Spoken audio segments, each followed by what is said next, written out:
Hey everybody, this is the Doc Ock's Tentacle Trap set. And I feel like this is a really good response from LEGO to all the folks who are tired of all the good guys getting all the big, huge, substantial builds, and the bad guys getting little miniaturized versions of their in-universe vehicles or made-up stuff just kind of thrown onto the sides of sets. This is a major bad guy focused set.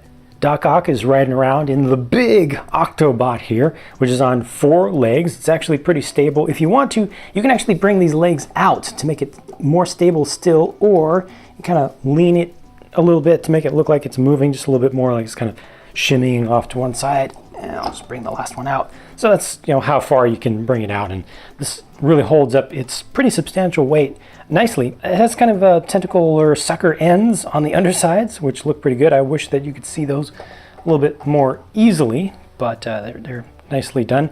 4 arms that are very well articulated. They're actually on ball joints down here, so each arm can be moved around in any direction. You're not limited to just the standard ratcheting, one axis joints. And there's another one in there. You can bring this in. I mean, you can really move each of these around quite a bit. And each hand has 3 fingers, which are on ball joints. They're just so simple. Such simple pieces. You can use them this way. You can use them this way. You can take advantage of the studs to actually grab onto things. So you can easily grab onto a figure in any sort of way. I could just put it on just like that and then just make it look like it's grabbed that way, and it's not going to fall off at all in any way. Look at this. You just turn it upside down, kind of taunt the police, taunt Spider-Man, just have your trapped prey there like that. It works pretty nicely. Just from a play perspective, I think that the design is really good, that you can do a lot with it. You can also move the entire assembly of 2 arms on each side up and down by turning a knob up on the top. There's a geared mechanism inside with bevel gears. It's back behind Doc Ock here, and you turn that and these go up and down like that, and I think that looks good. You can also make the entire thing rotate relative to its base, so it can move around and look in any direction. It can fight in any direction, and it just looks cool to me. It looks very much alive, very real. Bring this down to even a lower point. Didn't mean to do that, but I guess that's just a little bit more stable still. You have 2 stud shooters on the sides. These are the 6 shooters, and you can just turn the big canisters on the back to fire those off. And they've got bright green colored studs used there, which is, oh, I lost that one. It's an uncommon color. Bright green, not the regular green from LEGO. Has a nice level of detail around the whole thing. You have some stickers used, like down here, some stickers. A lot of things are just built up using the shapes of the parts. Nice little transparent details underneath. Just add a little extra flavor. Got the lights up on the top. We got some of the kind of sucker details on the insides of the elbows, if you will. These have stickers on them as well, but those are not the regular yellow color. That's the old Bionicle Keat Orange color. It's the orangish yellow color that's used for all of these yellow colored elements that you see around the back. A little bit of red that's actually used here. That's a trans red 4x4 piece with a hole in the center. I like the color scheme. I like the overall stance of it. I just feel like this is nicely done. It's really playable, and it has, like I said, just a lot of presence to it. Now, interestingly, Doc Ock is not attached to a studded base here. He has a console that he can see. You can turn that around so you can see it. Just has a sticker on it, but his legs are not attached to any kind of studded base. They just use these panel pieces. Like, keep his hair on for now, but panel pieces that just kind of wedge in between the legs. Makes it very easy to put him on and to take him back off. Would be nice to see a little bit more canopy around this. It does look just a little bit blocky around the sides, but it's not that big of a deal. Now, when you take Doc Ock off, you can also take this element back here, remove that, and attach it to Doc Ock's back, like this. Now you see where this is going, right? These arms, sorry about that. Oh, that's a terrible sound. These arms are removable, all of them. You can put those onto here. I think I put it on the wrong way. There we go.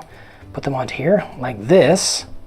And now look, that is a good setup, and it still has the full articulation of the arms themselves, so you can use them just with his suit. And it's substantial, it's big, it still has the ability to hold on to figures, to grab things.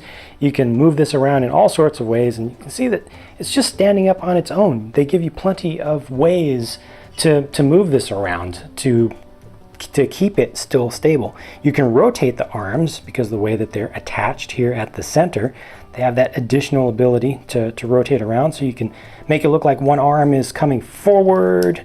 Let's see if I can find out the way to make this stay. Right about there should do it. Yeah. So it makes it look more like he's in motion, like he's actually, you know, crawling forward with the thing in the very awkward way that it moves, very creepy way that it moves. This is cool. On the good guy side, meanwhile, there's just this small police speed boat, which does have a single action feature in the form of this stud shooter on the front. So you can put a second person in there, rotate that around, and fire that off. These are just searchlights on the sides. This does not actually float, but it is nice to get it actually built up though. That's just a sticker there for the console. And you see it has a line coming off the back, which is actually a Spidey web. So at the end of that, you could attach that to Spidey himself, and he can be surfing along. So that's how you can get him into the battle more quickly. This is just a standard Lego surfboard piece, and it has a couple of exclusive stickers on the top of it. Also, one other thing with this boat, that you can lean it to the side to make it look more like it's actually turning. For figures, I'm happy to be able to put a bad guy first, because it's the main figure in the set. Doc Ock there, comic version, very bright colors, double molded legs with the yellow and bright green color. Spider-Man is Spider-Man, you know, good figure to get, but nothing special or new here.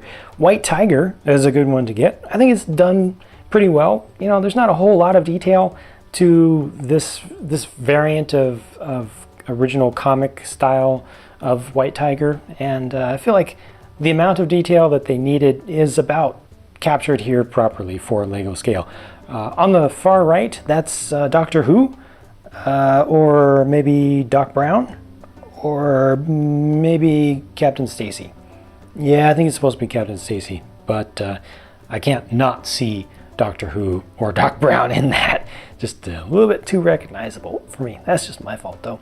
Not a whole lot going on for prints on the backs. I'm not particularly all that much impressed by these. I think that out of these, the one that looks the best to me is actually the White Tiger one. Would have been nice to get just a little bit of something in the legs just to give a little extra depth. But you know, these two are a little bit on the plain side. You do get an alternate face for Doc Ock. That's good. His evil laugh face. And this Doc Brown, Doctor Who, yeah, he gets his alternate face as well. This is Vulture, and this is a character that I personally am not familiar with at all, but a pretty cool minifigure. Once again, would have been nice to get just a little bit of detail coming down into the legs, just a little bit, not a whole lot. It's appropriate, I think, to be pretty much solid green there, but just a little bit of continuance, at least into the hips or something, so that it wouldn't look quite so much like you're going from a printed piece to a non-printed piece just so abruptly. But this is pretty nicely done. I really like the face on this one. The small markings off to the sides, a little bit of crow's feet around the sides of the eyes, of course, you know, very close to them. A lot of depth in there. That's nicely done. This is a single piece wing piece, you know, just gets attached around the neck. It doesn't use any additional part that attaches to it. So it's just a single mold, a little bit of detailing on the back, you know, some little spots on that head. I really appreciate that. And on the back, there's also printing on the torso, which you usually don't see. Just see just a little bit of it that, you know, kind of peeks out beneath the wing piece. But that's it for the wing, and that's it for this figure. Spider-Man also comes with one of these new web pieces, along with the adapter, the clear piece that just basically goes from a vertical bar to a horizontal stud, or vice versa.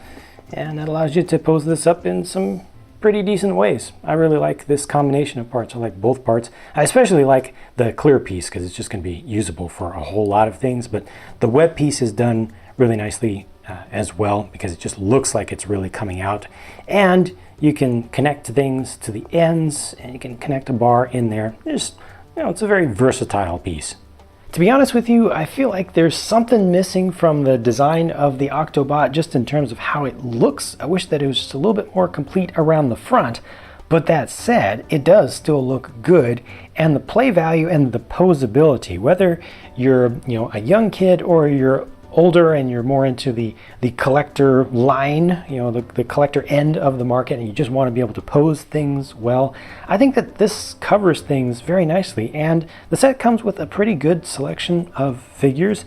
The good guy little boat is, you know, a little bit on the forgettable side, but I do like how you can turn it over to the side to give yourself a nice little action pose for it. So all told, I feel like pretty much everything in this set works at least well, if not really well. Maybe except for the face and hair for Captain Stacy, because that's just too recognizable to me. Those are just my thoughts on this set though, and now it is your turn to share what you think. Leave a comment down below on the video with your opinions, and I'll talk to you again soon.